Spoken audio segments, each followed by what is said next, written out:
Une revue à la demande de mon pote Jetfire du X-Transbot Master Mini-Series MM2 Stax. Donc ça, c'est le nom officiel du jouet, pour ne pas dire qu'il s'agit d'une version de Pipes à l'échelle du Masterpiece 10. Mais vu que X-Transbot n'a pas la licence officielle Transformers, ils ne peuvent pas donner à leur personnage le nom officiel. Donc il arrive dans une boîte qui est bien sympathique, qui fait vraiment penser aux boîtes officielles de chez Takara, concernant les Masterpieces. À l'arrière, une illustration bien sympa. Et surtout, moi ça m'a fait bien marrer, cette petite fiche. Ça me rappelle vraiment mes boîtes de Transformers G1. À l'époque, on avait même un filtre en carton, enfin en papier transparent rouge, afin de pouvoir lire les specs du robot. Donc là, l'effort est sympa. Ça aurait été encore mieux s'ils avaient fourni justement cette petite fiche plastifiée rouge. Elle n'y est pas, mais bon, on va pas leur en tenir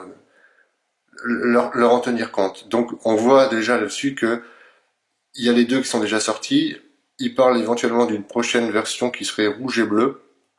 Il me semble qu'on le voit même ici sur un côté, donc qui s'appellerait Os.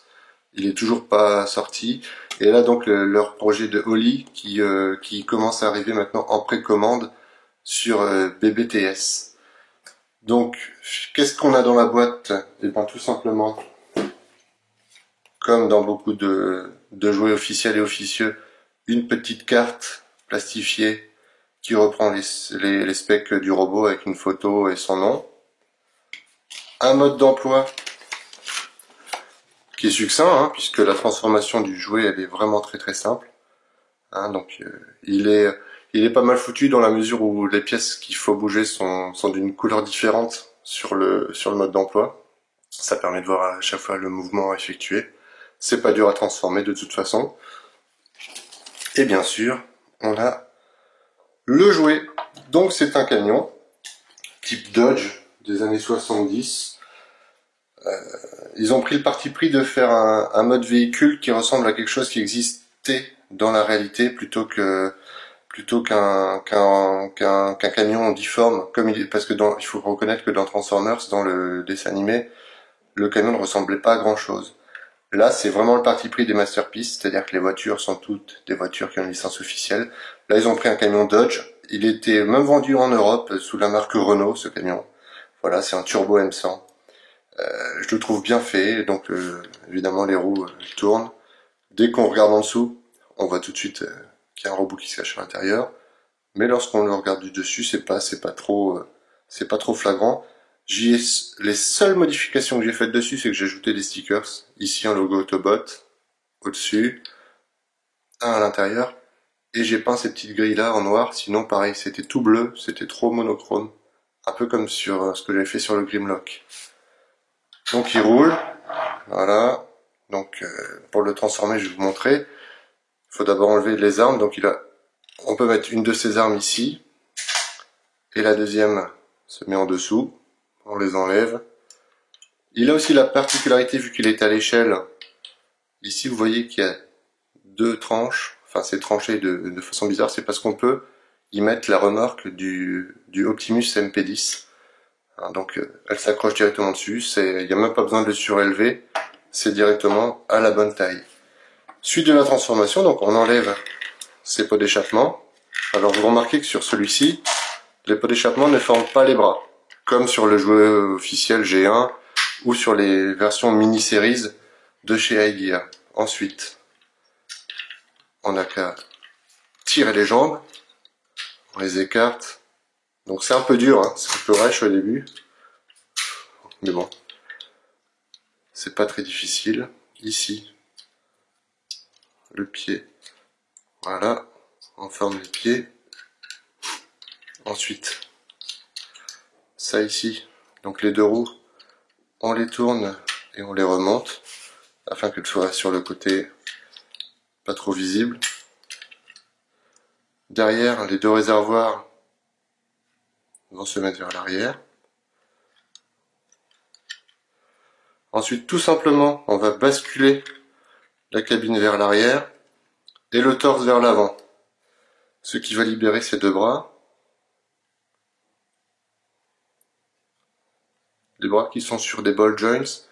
Celui-ci il a tendance à se déboîter tout seul. Donc c'est un petit défaut.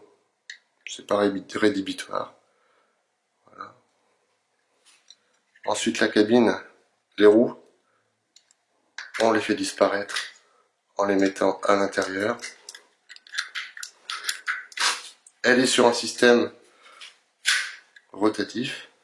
On la fait tourner. On la remonte et on la coince dans cette position. Pardon. Et voilà, là on a notre robot.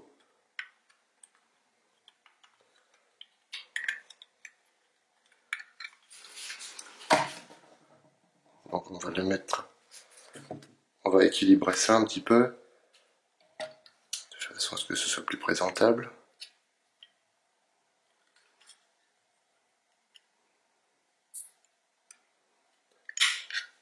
Donc les bras sont plus ou moins bien articulés, les mains peuvent s'ouvrir et se fermer.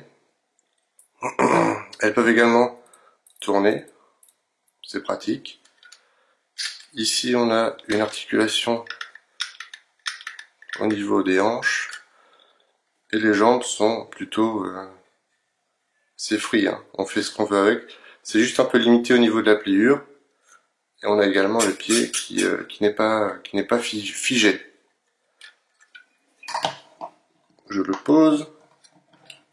Donc comme vous le voyez, de profil, ça fait quand même un sacré backpack. C'était un choix, de toute façon, il n'y avait pas trop d'autres solutions. Ah oui, il a la particularité, donc je vais reculer la cabine. Je sais pas si vous voyez, il a soit la visière, soit les yeux.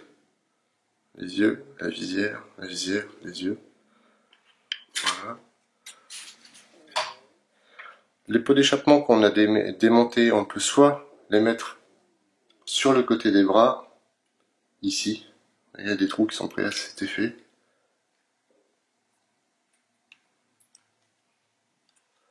Ça fait une finition un peu plus chromée. Soit ça se pose sur les armes.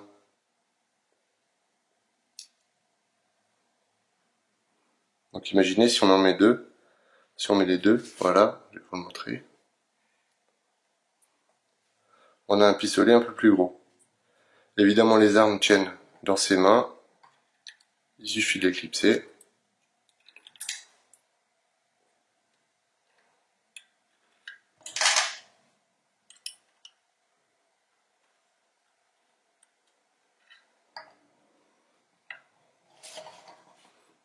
Donc on a un jouet qui est quand même sympa, qui est grand par rapport à Optimus.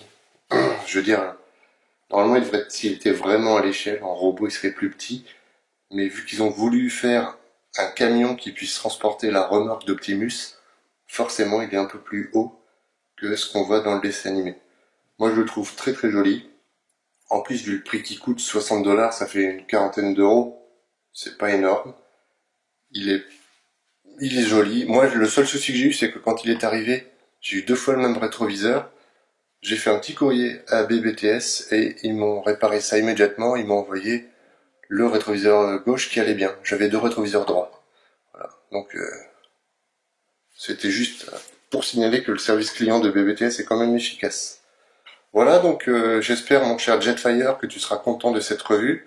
Petit clin d'œil à un autre reviewer qui est membre aussi du forum Transformers.fr. Et je vous dis à bientôt pour une prochaine revue.